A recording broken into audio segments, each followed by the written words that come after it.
നമസ്കാരമുണ്ട്. ഇന്നത്തെ ദിവസത്തിൻ്റെ പ്രത്യേകത എന്താണെന്ന് അറിയില്ലേ? നമ്മുടെ ചാച്ചാജിയുടെ ദിവസമാണ്. ചാച്ചാജി എന്ന് പറഞ്ഞാൽ ആരാന്നറിയില്ലേ?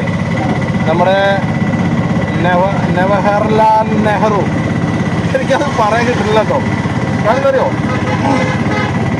പഠിച്ചു പോയതൊക്കെ മറന്നു പോയതുകൊണ്ടാണ് കിട്ടാത്തത്. ജവഹർലാൽ നെഹ്റുവിൻ്റെ ജന്മദിനാണെന്ന്. അപ്പോൾ ഇന്ന് കുട്ടികളുടെ ദിവസം എന്നും കൂടി പറയും, ചിൽഡ്രൻസ് ഡേ. അതായത് നമ്മളൊക്കെ വയസ്സായാൽ പോലും എന്താ പറയുക, കുട്ടികളാണെന്ന് പറയാം. കുട്ടികളായിട്ടാണ് നമ്മൾ ജീവിക്കുന്നത്, കുട്ടികളായിട്ടാണ് നമ്മൾ മരിക്കുന്നത്, കുട്ടികളായിട്ടാണ് നമ്മൾ ജനിക്കുന്നത്. അത് മൂന്നും അതിലെല്ലാം പെടും. അപ്പോൾ ഇന്ന് നമ്മുടെ നഗരത്തിൽ ആളുകളൊന്നുമില്ല. ഒക്കെ കുട്ടികളായിട്ട് തന്നെ വീട്ടിലിരിക്കാത്തതുകൊണ്ട് ശരിക്കും ഇന്ന് ഉത്തരവാദിത്തം ഇല്ലാത്തൊരു ദിവസം കൂടിയായിട്ടാണ് ഞാൻ കാണുന്നത് കേട്ടോ. ഉത്തരവാദിത്തം ഇല്ലാന്ന് പറഞ്ഞു കഴിഞ്ഞാൽ നമ്മൾ കുട്ടികളാകുമ്പോൾ നമുക്ക് എന്ത് ഉത്തരവാദിത്തമുള്ളത്? ഒരു ഉത്തരവാദിത്വം ഇല്ലല്ലോ. അപ്പോൾ അതും കൂടി ഈ ദിവസത്തിൽ ഞാൻ കാണുന്നുണ്ട്. അതെന്താണെന്ന് നിങ്ങൾക്ക് കാഴ്ചയിൽ തന്നെ നിങ്ങൾക്ക് കാണാൻ കഴിയുന്നതാണ്. നിങ്ങൾ രണ്ട് വശങ്ങളിലേക്കും ഓരോ വാഹനങ്ങളും ഓരോ ആളുകളും അവരുടെ രീതികളും കുട്ടികളെ പോലെ ആയിട്ട് നിങ്ങൾക്ക് ഇന്നത്തെ ദിവസത്തെ ഈ യാത്രയിൽ എന്തായാലും തോന്നും.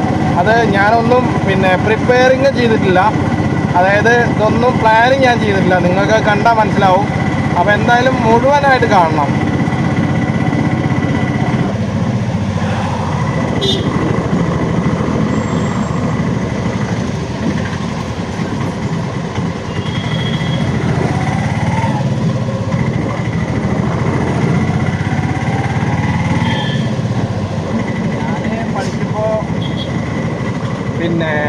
സ്കൂളിൽ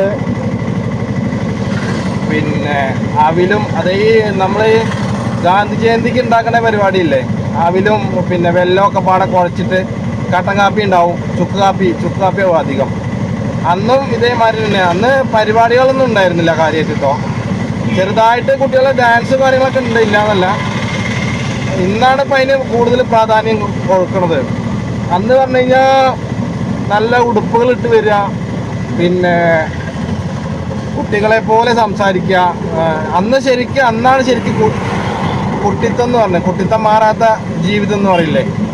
ഇന്ന് കുട്ടിത്തം മാറാത്ത ജീവിതമല്ല, അന്ന് കോലം കെട്ടിയ ജീവിതമാണ്. ശരിക്കും കോലങ്ങളാണ് ഒക്കെ.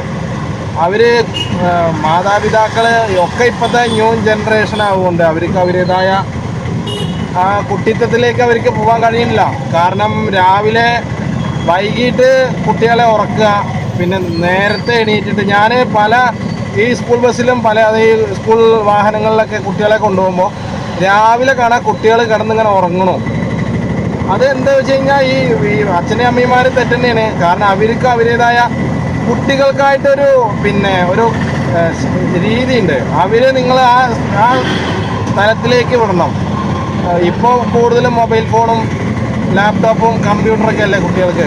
ഞാൻ പഠിക്കുമ്പോൾ നല്ല 80-85 കാലഘട്ടത്തിൽ 90 കാലഘട്ടത്തിലൊന്നും അങ്ങനെ ഉണ്ടായിരുന്ന ഈ ചേമ്പിൻ്റെ ഇലയും വാഴയിലയും കൊണ്ടൊക്കെ തെങ്ങിൻ്റെ ഓലയും കൊണ്ട് വാച്ച് കെട്ടിയിട്ട്, അതേപോലെ ചിരട്ട കമത്തിയിട്ട് മണ്ണപ്പം ഉണ്ടാക്കുക, പുട്ടുണ്ടാക്കുക, ചോറും കൂട്ടാനും വെച്ച് കളിക്കുക, അങ്ങനെയുള്ള കളികളൊക്കെ ആയിരുന്നു ആദ്യം. ഇപ്പോൾ അതൊക്കെ മാറി. കുട്ടികളെ നിലത്ത് ചവിട്ടാൻ സമ്മതിക്കില്ല, മണ്ണിലേക്ക് ഇറങ്ങാൻ സമ്മതിക്കില്ല വീട്ടുകാർ, അച്ഛനും അമ്മയും. ഇപ്പോഴത്തെ കാലഘട്ടത്തിൽ കേട്ടോ അവരെ ഫുള്ള് അതൊന്നും പാടില്ല. ശരിക്കും പറയുമ്പോൾ എങ്ങനെ വന്നാൽ മണ്ണിലേക്ക് ഇറങ്ങിയിട്ട് അവരോട് പാടത്തുകൂടെ പോയി കളിക്കാൻ പറയണം.